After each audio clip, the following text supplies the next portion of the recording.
एक साल में जम्मू कश्मीर के अंदर इतनी बड़ी नर्सरी स्थापित हो जाए, वो भी उस स्थान पर जहां बारूद की दुर्गंध आती थी वहां फूल की सुगंध आ जाए, मुझे लगता है इससे बड़ा आश्चर्य जम्मू कश्मीर के लिए कुछ हो नहीं सकता। बताया कुलपति जी ने भी, डुल्लू साहब ने भी, कि खेती और उससे संबंधित जितने भी विषय हैं उन सब का एक समेकित विकास कैसे हो सके, इसकी योजना पर काफी समय से हम सब लोग काम कर रहे थे। देश के भी कुछ विशेषज्ञों को उसके साथ जोड़ा गया था। जम्मू कश्मीर के भी हमारे जो दोनों कुलपति गण हैं, बाकी हमारे कृषि विश्वविद्यालयों के जो प्राध्यापक हैं, कृषि और संबंधित जो विभाग हैं उनके हमारे सभी अधिकारी कर्मचारी, सबने मिल करके बड़ी मेहनत से जम्मू कश्मीर में जो 13 लाख परिवार खेती और उससे संबंधित गतिविधियों से जुड़े हैं, उनके जीवन में एक सार्थक बदलाव आ सके, इसके लिए 29 परियोजनाएं 5013 करोड़ की आने वाले 5 साल में बजट के अलावा ये जम्मू कश्मीर प्रशासन किसानों के लिए खर्च करेगा। और विशेष रूप से 2,62,000 ऐसे किसान जिन्हें हम मार्जिनल फार्मर कहते हैं, जिनके पास जमीन बड़ी कम है, उनका जीवन भी बदलेगा। मुझे लगता है जम्मू कश्मीर की अर्थव्यवस्था भी कुछ ठीक होगी, बड़े पैमाने पर बढ़ेगी।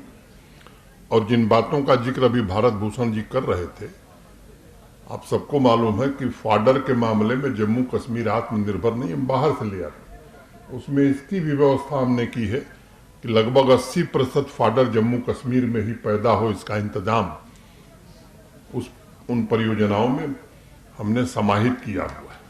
तो मैं मानता हूं, और दूसरी बात मैं कहना चाहता हूं कि जो उत्साह मैं देख रहा हूं जम्मू कश्मीर के कृषि और संबंधित विभाग के हमारे जो अधिकारी हैं, कर्मचारी और ढेर सारे किसान भाई, उस उत्साह के आधार पर मुझे विश्वास हो गया है कि ये जो परियोजनाएं हैं उनको पूरा करने में हम जरूर सफल होंगे। एक दो छोटी बातें मैं कहना चाहता हूं।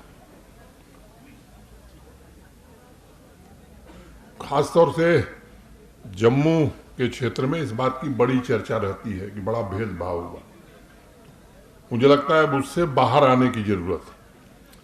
हमें क्या करना है इस पर सोचने की जरूरत है। एक बात मैं स्पष्ट रूप से और जिम्मेदारी से कहना चाहता हूं कि अब वो जमाना खत्म हो गया कि किसी के साथ भेदभाव होगा। प्रधानमंत्री जी का बार बार मैं समझता हूं कि आप सब उनको सुनते भी हैं, कोई भी क्षेत्र हो उसका विकास हो, इसके लिए जो भी सरकार को और प्रशासन को करना चाहिए वो किया जाएगा और कोई भेदभाव नहीं होगा। 2-3 बातें मैं कहना चाहता हूं। एक दिन हम लोग रिव्यू कर रहे थे कि किसानों को बैंक आर्थिक सहायता या क्रेडिट कितनी देते हैं। आपको जानकर आश्चर्य होगा, इसलिए मैं इस बात का जरूर जिक्र जानबूझ के कर रहा हूं कि कश्मीर डिवीजन में और जम्मू डिवीजन में जमीन आसमान का अंतर है। कश्मीर के किसान भाई वो भी पर्याप्त नहीं इस्तेमाल कर रहे हैं, लेकिन जम्मू की तुलना में बहुत ज्यादा बैंकों से सहायता वो ले रहे हैं। तो मुझे लगता है कि यहाँ जो हमारे प्रबुद्ध लोग हैं और खासतौर से हमारे जो एग्रीकल्चर और लाइट सेक्टर के हमारे साथी हैं, अफसरान हैं, उनसे मैं निवेदन करना चाहता हूँ कि इस काम में हमें तत्परता से आगे बढ़ने की जरूरत है, क्योंकि बिना उसके खेती आगे नहीं बढ़ सकती। कुछ कानून थे जो प्रतिगामी थे, रिग्रेसिव थे, उन कानूनों को हम लोगों ने बदल दिया है। पता नहीं आप में से कितने लोगों को मालूम है, हाई डेंसिटी प्लांटेशन की अनुमति जम्मू संभाग में पहले नहीं थी। ये बात पता नहीं कितने लोग जानते हैं।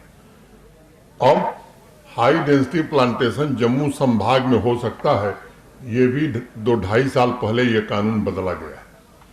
कानून था ऑर्चर्ड बगीचा लगाने के लिए रेवेन्यू मिनिस्टर, राजस्व मंत्री की अनुमति की जरूरत होती थी और काटने के लिए भी उसकी जरूरत होती थी।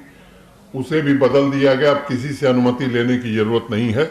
जो किसान चाहे वो बगीचा लगा सकता है, ऑर्चर्ड लगा सकता है। और एक तीसरा कानून था कि 4 कैनाल से कम जमीन वाला किसान हाई डेंसिटी प्लांटेशन नहीं कर सकता है। उसे भी बदल दिया गया, क्योंकि हम मानते हैं कि जो सबसे कम जोत का किसान है, जिसके पास सबसे कम जमीन है, उसको सबसे ज्यादा जरूरत है हाई डेंसिटी प्लांटेशन की। तो इस तरह के कानूनों को बदला गया, किसानों के हित में बदला गया। और केवल किसानों के हित में नहीं बदला गया, जम्मू कश्मीर की आवाम के हित में भी अनेक कानून बदले गए। 32 लाख लोग हैं पूरे जम्मू कश्मीर में जिनके पास जमीन है। 31 लाख पासबुक जनरेट कर दी गई है। 25 लाख बांट दी गई है। जो बच्चे हैं वो भी बांट दी जाएगी, हिंदी, अंग्रेजी, उर्दू। और उत्तर प्रदेश में श्रीलाल शुक्ल एक बड़े हिंदी के साहित्यकार हुए। हिंदी दिवस है इसलिए